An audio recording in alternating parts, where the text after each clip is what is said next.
براستي اف مناشدات قلت انا كرن ازبارت كم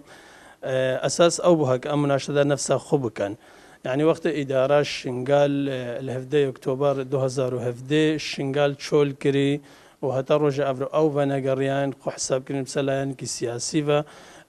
هر شنغال نهاتي برچاوي وان کو چا خدمت خلک شنغال به تکرن براستی اف مشكله کا شخصيه مشكله کا نافخويه کا امكان بجنا مساله کا جريدا بسر يو ان و حكومه عراقيه حتى يكون بين سر حكومه محلي الباريزغانين واجده اف كيشا حكومه محليه الشنغالي بخود بتايبات اداره شنغالي الفيدر ده مساله فقرنا فقر اداره شنغالي براستي موضوعك سياسية نه موضوعك إدارية تشتي مهمش مرق وكم كاربن إدارة شنقال فقرن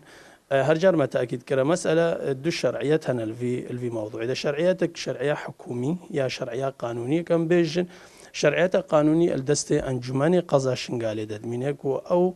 انجمنك تشاو قرب كي دست نشان بك بيت قائمه قائم شرعيات دي شرعيات جماوري الشرعيات خلقي وقتك وخلق به